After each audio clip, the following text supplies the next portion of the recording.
Our next panel is here to do a pro and con on Proposition 1, which is the water bond. I'm going to restate the ground rules for the panel. We expect civil, respectful behavior at all times of the audience. Candidates are instructed to refrain from personal attacks or charges and not to interrupt one another. Candidates' responses should pertain to the questions at hand. I will interrupt you if I feel that you are straying from the subject. We will be enforcing time limits, and your timers are right over there. They will hold up signs for 5 minutes, and is it 1 minute and 30 seconds? 30 seconds, okay, thank you. We ask that there be no applauding or in other ways demonstration of support for or non-support.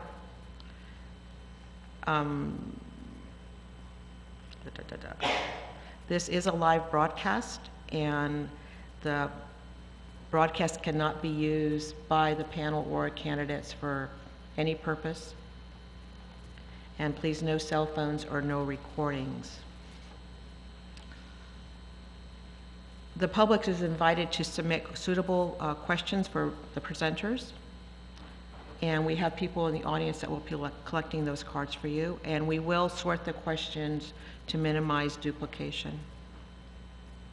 I will read the question to each of the candidates as they come along. They'll be given 10 minutes for an opening statement, 1 minute to respond to questions, and 2 minutes for closing statements. Okay, we're ready to start, and I will this time. I'll start with the bios, and then I'll read the measure. So seated on my left is Barbara Berrigan-Perilla. She's the field director of the No on Prop 1 campaign. Prior to joining the campaign, Ms. Berrigan-Perilla served as a business development manager for the Planning and Conservation League in Sacramento. She has also taught English in the California Community College system, served as a field representative for the Oakland local of the California Federation of Teachers, worked in marketing and customer service for the Disney Channel, and served as executive director for Manifest Press and Literary Arts Center in Oakland. Over the last 7 years, Ms. Berrigan-Perilla has worked to give Delta residents a voice in the myriad of government processes leading to the proposed Peripheral Tunnel Project, or Bay Delta Conservation Plan. She maintains that the health of the Delta is directly tied to the environmental and economic health of California. Linda Seifert is our local county supervisor. She's serving her 2nd term representing District 2, which includes the city of Benicia, parts of the cities of Vallejo and Fairfield, and the unincorporated areas of Cordelia and Green Valley, including the Sassoon Marsh. She has served as chair of the Board of Supervisors for the past 3 years. Prior to running for county office, Supervisor Seifert spent almost 20 years practicing law, first as the first woman partner at the McNamara Law Firm in Walnut Creek, and then as general counsel for the California Dental Association. Throughout her career, Supervisor Seifert has served in the community in numerous capacities, including as member and vice president of the Solano County Library Foundation, member of the Child Haven Board of Directors, and member and president of the Green Valley Landowners Association Board of Directors. As the county representative, as Solano County representative, she serves on the executive committee of the Legislative Committee of the Association of Bay Area Governments, the executive committee and chair of the Agriculture and Natural Resources Committee of the California State Association of Counties. In addition to her multiple board, commission, and committee assignments as supervisor, she's a member of the National Association of Counties, California Women Lead, the Benicia Historical Society, the Vallejo and Benicia Chambers of Commerce, and the Sierra Club. And Ms. Seifert has a disclosure to make at this moment. I'm a member of the League of Women Voters here in Benicia, and I'm not... Microphone, please. Sorry about that. So, I'll start over. I am a member of the League of Women Voters, but I'm not here today on behalf of the League. I'm here on behalf of myself and will speak accordingly. This is a summary of the water bond at the glance, and this is actually a League of Women Voters summary that can be found in the Bay Area Monitor, the most recent October, November publication. You can get that via website. Anyway, the water bond at a glance. Proposition 1 would provide a total of approximately $7.5 billion in bonds for water-related projects and programs. If California voters approve the measure, the state could sell $7.12 billion in new general obligation bonds, which are financed from the general fund rather than from new taxes. Another $425 million would be redirected from unsold general obligation bonds that voters previously approved for resource-related uses. The Legislative Analyst's Office estimates that paying of the bonds could cost $360 million annually for 40 years. Proposition 1 projects and programs include $395 million for flood control, $520 million for safe drinking water, $725 million for water recycling, $810 million for regional water reliability, including conservation and stormwater capture, $900 million for groundwater sustainability, $1.495 billion for watershed protection and restoration, and $2.7 billion for storage. And the TOS Supervisor Seifert gets to do the opening statement, and you have Supervisor Seifert, you have 10 minutes. Thank you, Ms. Smith. You know, I first of all want to say thank you to the League for sponsoring this information session on not only this measure but on other measures. One of the things I always love about coming here is always seeing how many people are interested. This is a relatively small crowd for a relatively low voter turnout expectation for the November election, but it is important, and so I just want to thank everyone that's here today for being here. You know, as Ms. Smith indicated, the water bond authorizes about $7.5 billion, which is really intended to improve our water quality, our water supply, our water treatment, and our water storage. What's really interesting about this measure, which was so controversial going back now about 5 years in the legislature, is that in the end it actually gained or garnered virtually unanimous support from both sides in the legislature, from both the Senate and the Assembly. You know, it was, in my view, one of the most decisive issues that I've ever seen since my time serving on the Board of Supervisors. So what it really is it is, in the end, the really first integrated water plan in more than half a century. And it was placed on the ballot by a bipartisan group of legislatures, and it's supported by virtually all different segments of our community.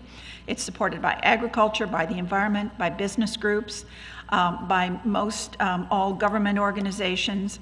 And it is really intended to fund a whole range of critical needs through the state, which are aimed at water quality and water reliability.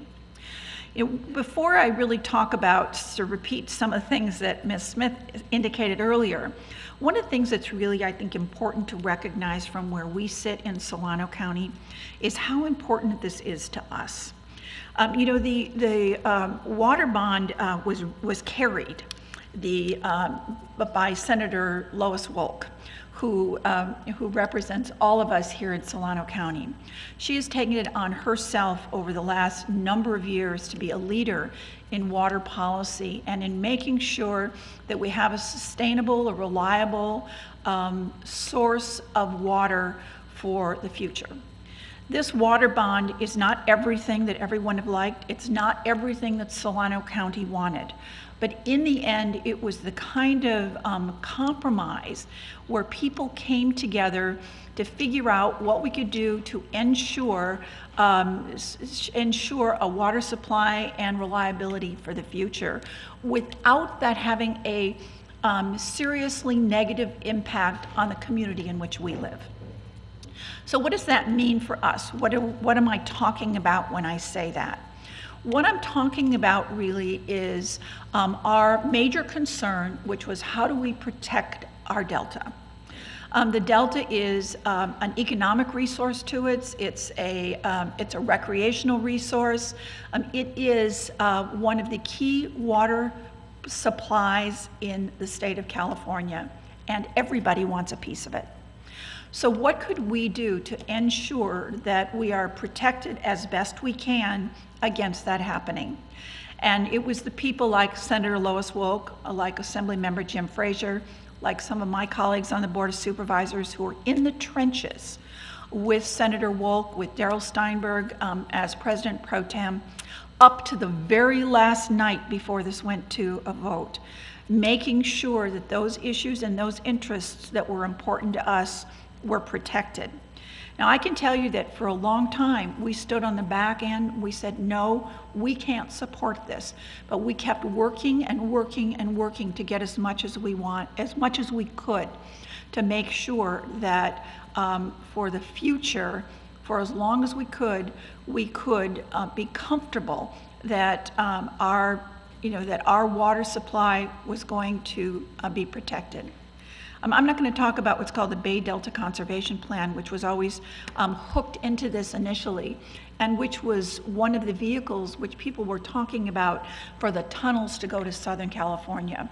One of the things that was absolutely critical to us as we looked at what this water bond was going to do was to make sure that those tunnels were never going to be part of this measure, and they're not. Everything that could have been done was done to ensure that this is what's called a tunnel neutral bond measure. So given that, let's talk a little bit about what's in the bond. Belinda was talking about what the various pieces of the bond will do. And among those things, one of the things that's probably also more controversial is the piece on storage. So we have not created storage sources for water in the last several decades. It's been since any really major storage projects were built.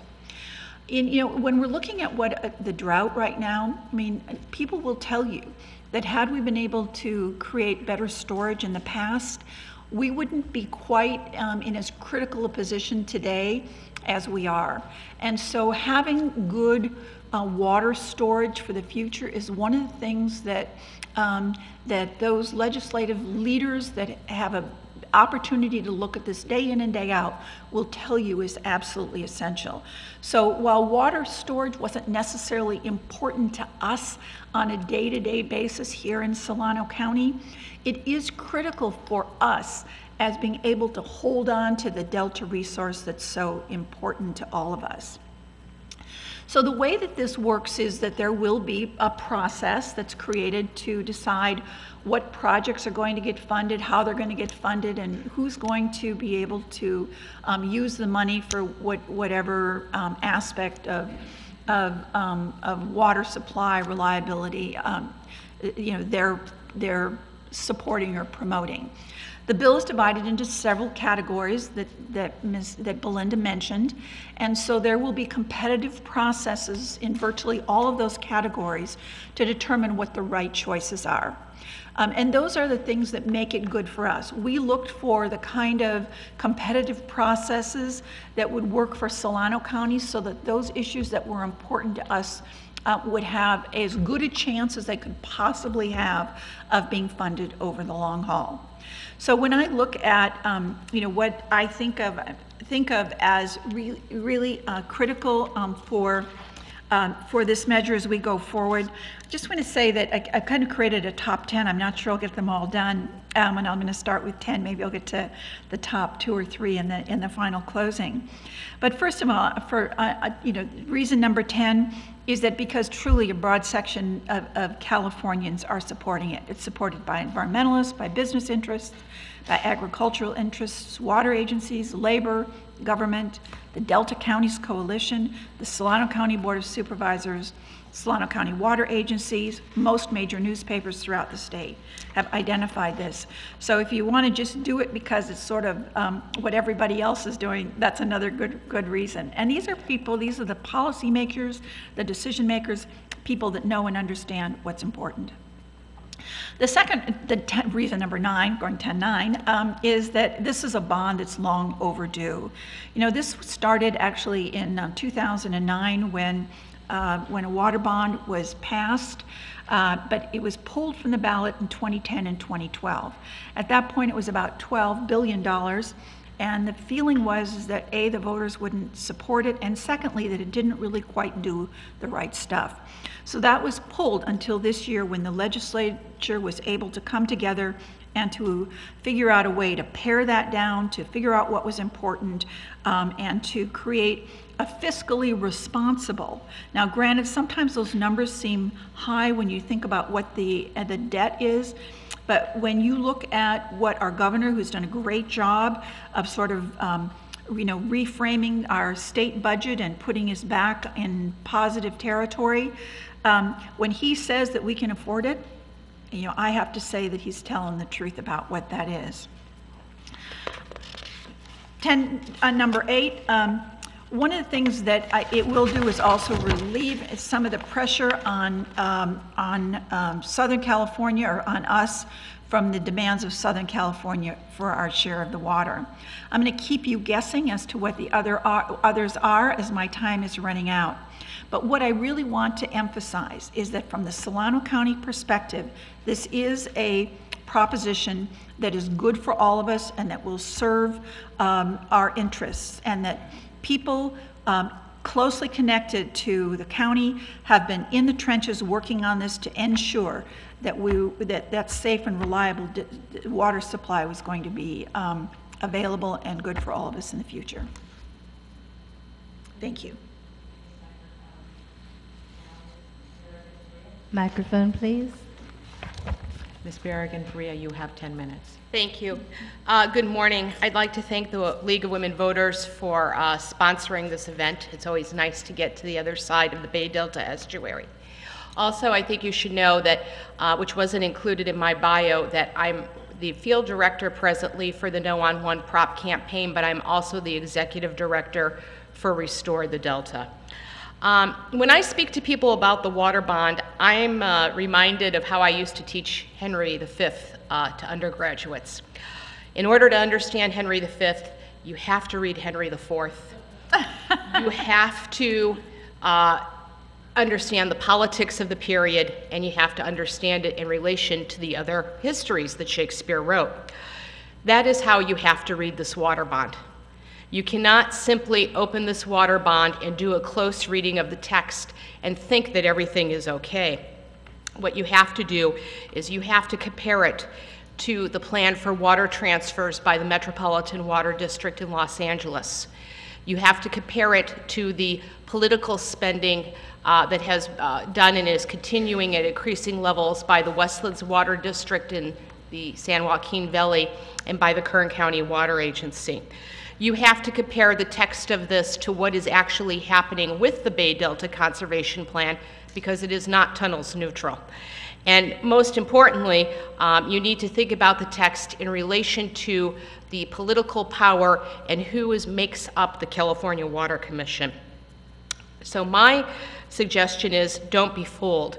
I would like to walk you through some points about why, in particular, the water bond will not serve Solano County. First off, for everyone in California, Proposition 1 is very expensive.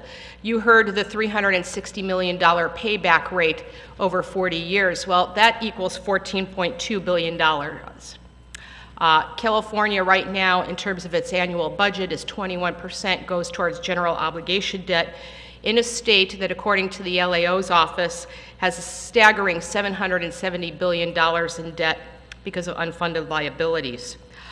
It's a taxpayer giveaway.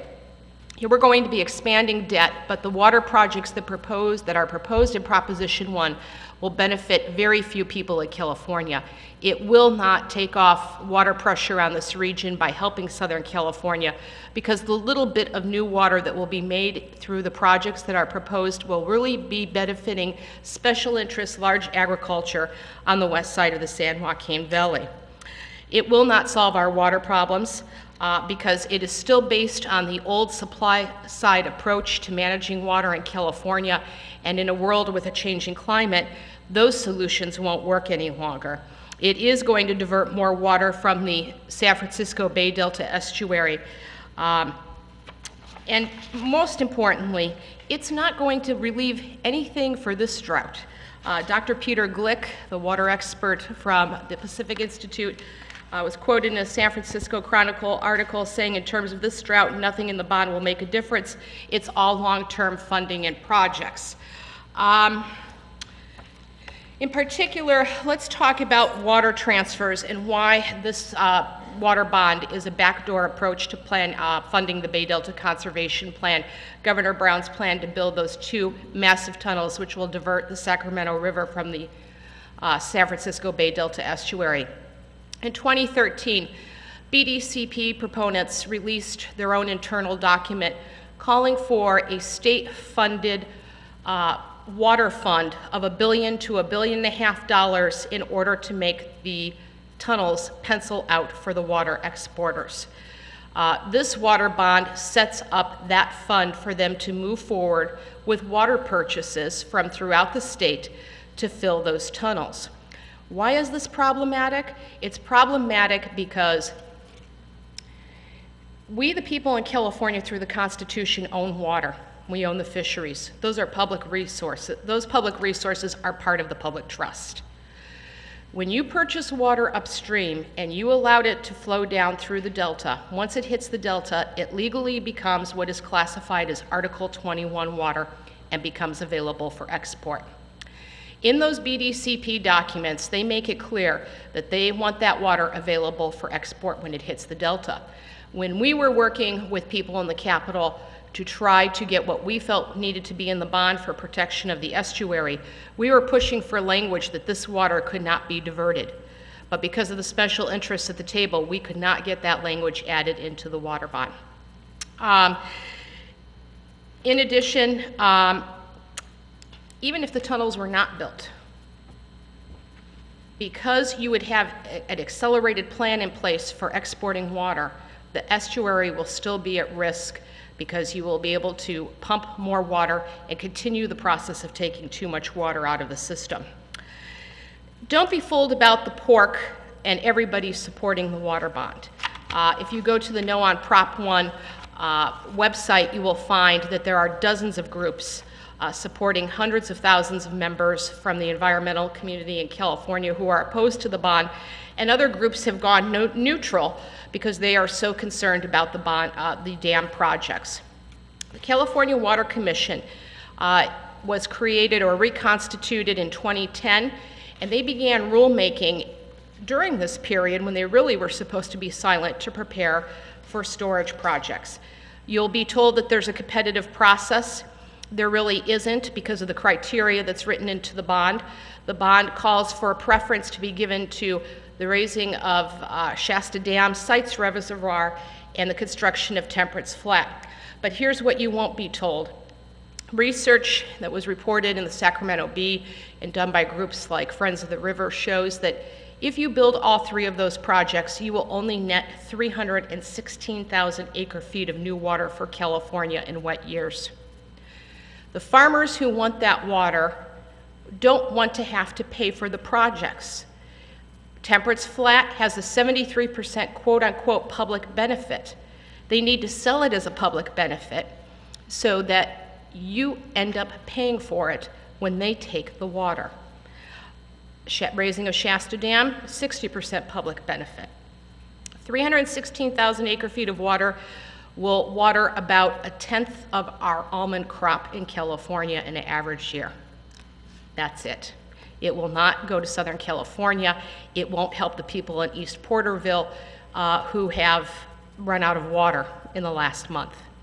The money that is in the bond that is marked for groundwater cleanup, making sure that communities have clean drinking water, recycling, stormwater capture are wonderful projects. But here's the problem. They only make up 26% of the bond. When this bond was in its final hours, they cut the important and good projects by 36%, while leaving funding for dams in at almost 100% capacity. What else can we tell you? My opponent spoke a lot about Senator Wolk being behind this bond and championing this bond. It is also clear that Senator Wolk has also gone on to be a champion in recent articles for the State Water Project, which is really quite a flip-flop where she started from representing the region on the Delta. People have gone along, and the reason why you have this unanimous support for the bond is because of the deal cutting that took place. In the Merced Sun-Star, there is an interesting story about how promises were made to northern San Joaquin Valley legislators if they would support the bond for their vote. They wouldn't have that much water taken away from them with San Joaquin River restoration flows. There's also the problem with political influence. Look online as to who's putting money in to support the Prop 1 campaign. $150,000 from billionaire farmer Stuart Resnick, who gains a lot of water and a lot of interest through reselling water, reported in the Contra Costa Times in 2009. California cotton growers, Western growers, they've put in $850,000 in the last few days. Take a look at the special interest construction unions who are supporting the bond. These are the groups that want to build the twin tunnels, that want to build the dams. They are the people who have been the proponents behind the Bay Delta Conservation Plan with big agriculture. So, in conclusion, 30 seconds.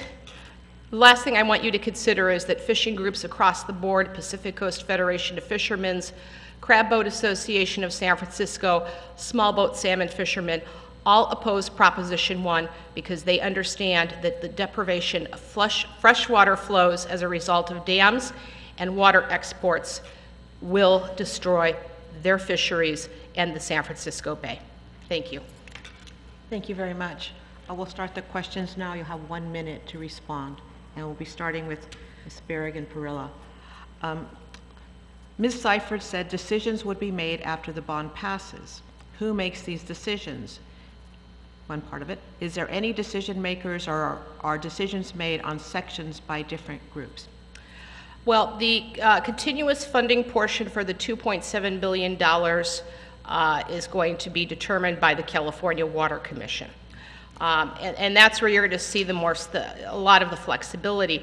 And also in that commission, they're going to be determining groundwater projects. They're going to put communities in competition with each other. Here's where a lot of this becomes problematic. The poor communities that need the groundwater cleanup, they're not going to have the matching funds. They're not going to have the political power. And consequently, because of who makes up that commission, big ag, big construction representatives, little communities that need the water are going to have a very difficult time competing on an even field for the projects that they need. Thank you. Ms. Seifert, you said that decisions would be made after the bond passes. Who makes these decisions? Is there any overall decision makers, or are decisions made on sections by different groups? Within the various categories, funding categories, there are different decision makers. Again, from the Solano County perspective, we knew which of those categories would have the most impact on us, and worked very hard and were successful in making sure that the deciding body on the funds that were important to us would be made by decision makers that we felt would understand our issues and that with whom we would be able to have a good relationship for discussion. Now, granted, all of those are going to be independent processes where we will be competing against other parties that are interested in the same funding. But we're generally satisfied that the issues that are important to us will rise to the top. Thank you. You'll be taking the next question. Why is the habitat restoration part of this bond? And I'm assuming they mean the watershed protection part and restoration part of this bond. I'm sorry, did you ask, what is the habitat restoration? Why is the habitat restoration part of the bond? And I believe it is supposed to be the watershed protection and restoration portion. Well, the exact why, I can't say that I would be able to answer that very specifically, because I think it goes back a good long time, long before the $12 billion bond was adopted by the legislature about 5 years ago. So why that the habitat restoration piece was included initially, I can't answer. Why it stays there, though, is important, because habitat restoration is truly a part of what our water supply and our water ecosystem is all about. And so, the incorporation of habitat restoration into the water bond is something that is good for all of us, and that continues to, I think, support a good balance for our water supply and what we're going to be doing with our water in the future. Ms. Maria Perilla. Berrigan Perea, I'm so sorry. It's okay. It's a long name. Habitat restoration is terribly problematic in this bond, as it is in the Bay Delta Conservation Plan. It was included in the bond because this was part of the call from the 2009 legislation.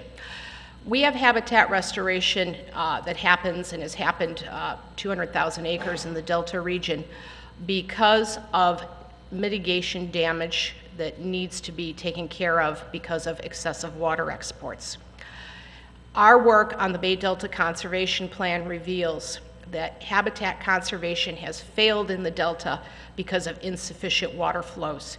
We continue to throw good money after bad, building habitat projects that are filled with invasive species and overgrown weeds and not maintained by the state, and they fail because of insufficient water flows.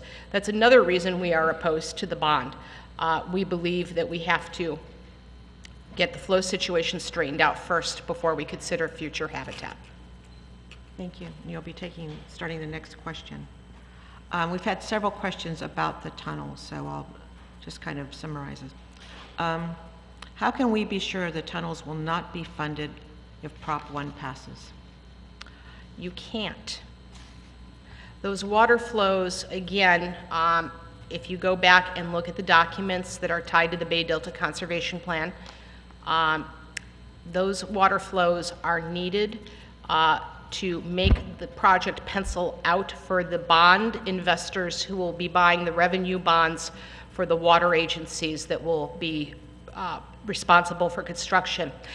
And to further explain that point, you could consult the Metropolitan Water District meeting from September 23rd, in which they talk about why they need the BDCP for water transfers.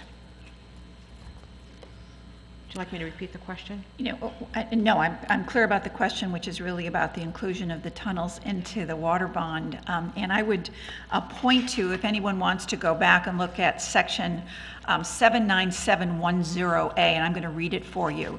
And what it says is that the bond specifies that funds, quote, shall not be expended to pay the costs of the design, construction, operation, mitigation, or maintenance of Delta conveyance facilities. Those costs shall be the responsibility of the water agencies that benefit from the design, construction, operation, mitigation, or maintenance of those facilities. That was language that was negotiated up to the very bitter end, because there were folks that were the people she cites that were adamant and insistent on including the tunnels as part of the bond. But there was no way that some of those major supporters, including the Solano County Board of Supervisors, including the Delta County Coalition, including most of the major Northern California organizations, would have ever consented to support that water bond if the tunnels were included. Thank you. And you will be starting the next question.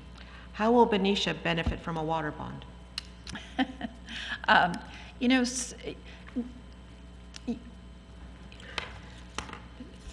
A minute isn't enough to answer the question. I mean, it's really about how we all benefit. It's not only about how the city of Benicia benefits, it's about how individuals benefit, it's about how you benefit, it's about how your children and your grandchildren benefit. We need good, reliable, safe sources of drinking water now and in the future. Is this enough? Probably not. Is it a good start? Absolutely. Is it going to move us in the direction of making a difference in water policy in California? Absolutely. Are some of the mechanisms old-fashioned? Yes. But is it a start? Is it essential? It absolutely is. I'll pick up a little bit more on some of the specifics for Solano County when I have the chance to close. Oh, she gave me 10 seconds, so I have 10 more seconds here. It's called Where Does One Start and Where Does One End, in answer to the question. But your time is up now. Now I'm done, so, doesn't it? Would you like me to restate the question? No, you don't need to restate the question. To answer the question, Benicia will not benefit, and neither will the citizens of California. Section 7971.0 actually is clear that it doesn't protect water flows, which will harm the Bay estuary, which will harm your bay access here in Benicia by having a negative impact on the estuary. In addition, a water bond should have been made up of two primary things in this time of drought. It should have had funding to make sure that everyone had clean drinking water. It should have had near-term drought relief, and it should have had full-on funding for the state of California for cistern development, capturing stormwater in Los Angeles, conservation, recycling in a large scale that would have made water for the future. Thank you. That's it? You sure? Okay, let's do two.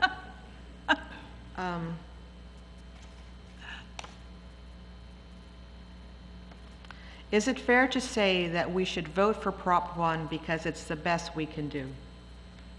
Who's first? Ms. Maria. That's funny because when I visit newspapers, that has been our joke. Vote for Prop 1. It's better than nothing. And that is why we think people should take it, say vote no and take it back to the legislature. We've also heard from newspapers when they've gone to endorse, because they haven't been straight on endorsements, that we have to do it because of the drought, because it is better than nothing, and that's the art of politics. I think it's time for Californians to raise the bar. I think it's time for people to insist on real water programs that will make water for the future and that will move us to sustainable ways of managing water, including retirement of farmland that is drainage impaired in California. Ms. Seifert. You know, I would answer that by saying that Proposition 1 is the first real integrated water plan in more than 50 years, more than half a century. It's been placed on the ballot by a bipartisan group of legislators. It's supported by agriculture, by business, by all major interest groups, and it will provide a range of critical water needs throughout our state, which are aimed at water quality and water reliability. Thank you. Okay, this will be the last question. It's kind of the reverse of the other one. We haven't had a water infrastructure bond in a long time. What happens to our infrastructure if this bond doesn't get passed? Good question. Am I first? Yes, you're first. Okay. I said good question. I mean, every day things are more at risk. And there's much made about the drought and how we're overemphasizing the importance of a drought. But the truth of the matter is that the lack of storage is one of the reasons why so many communities are suffering from a lack of water, and putting their citizens seriously at risk, and raising a lot of concerns about the future and the future supply of water. So, granted that maybe maybe this bond isn't the be-all, end-all, and that more people would have liked more people might have liked something that was more progressive. Some people might have liked a greater funding. But in the end, this is very important to the future of California and to our long-term investment in the future of water supply in our state. I'd like you to repeat the question. Last water bond from 2006, we allocated a significant amount of money for clean drinking water. In fact, the state has not spent $2.9 billion in bonds that were allocated in that time to create clean drinking water for communities. In addition, the state has just started to move in the last 2 weeks to spend $450 million in matching federal grants that they sat on for years. We keep parading out the same problem with every water bond. We've had about 8 in the last 30 years, and we still don't fix our problems. Prop 1 is a Band-Aid. It perpetuates the status quo. It's doing more of the same. Okay, you each have 2 minutes. Is it 2 minutes? 2 minutes to wrap up, to sum up, and we'll be starting with Ms. Berrigan-Perea. Proposition 1 is like the biggest selfie our state has ever seen. There's billions in that bond for everyone's reflection. The dam builders, the big ag irrigators in the San Joaquin Valley, big business, and big green, because in that bond is buried $1 billion for conservancies and bike trails and hiking trails. While all nice things, they don't make water. The problem is there will be winners and losers. Experience shows us that the winners are always the triumvirate: Metropolitan Water District, the Kern County Water Agency, and Westlands. They are running the show through the California Water Commission, and they will largely direct those funds through these appointments. We don't understand how anyone in the environmental community thinks they're going to be able to steer that ship when they haven't been able to get exports out of the Delta reduced to sustainable levels in the last 30 years. The water tunnels and big dams are going to have a green light as a result of passing this water bond, and it's going to grease the skids for projects that will irrevocably damage our economy and our natural resources when our fisheries completely collapse, when we lose our crab and salmon fisheries, when we lose the health of the San Francisco Bay Estuary, and when we run out of water because we haven't built real programs for the future. It won't make new water for California. So we urge you all to vote no, and to tell the governor and your legislators that it's time to get it right for 2016. Thank you. Ms. Seifert. Thank you very much. Now, this is a water bond that, that was negotiated by the people that we trust. It was negotiated by people who have the interests of our community at heart. It may not be perfect, and nobody is pretending that it is, but it is the beginning of a necessary process to ensure the long-term reliability of a safe, high-quality water supply and delivery system for all of us. In addition to that, for us in Solano County, one of the key things it does is it at least gives us a beacon of hope and potential that we're going to be able to postpone and hopefully end thoughts of tunnels to Southern California that will divert water from our delta. Those are huge impacts for all of us and make it critical that we as a community come together in support of this water bond. So while I can say that that as we look forward, one of the things that we all need to do is to make sure that we're careful about how that we remain engaged, that we make sure that the funds are allocated in a fair and appropriate manner, and that the criteria for the projects becomes very important, as we will need to remain vigilant. But this is an important for the direction, not only of our community, but of our state. It's long overdue. And despite some of the objections or concerns that have been raised by my opponent this morning, in the end, this is the best that's able to serve all of us here in where we live.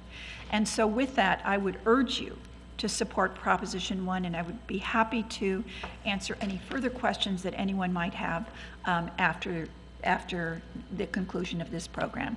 Thank you very much. Well, thank you both for participating this morning. I'm so glad we were able to do this today, and hope the audience would join me in thanking them with an applause.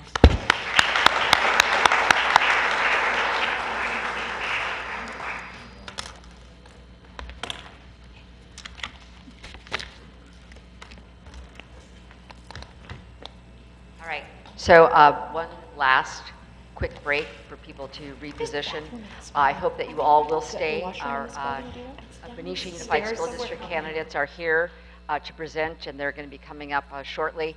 While you're stretching your legs, there are materials again over here for the other propositions, the Easy Voter Guide, and then for all the organizations that are co-sponsoring this event today, the Open Government Commission of the City of Benicia and the American Association of University Women.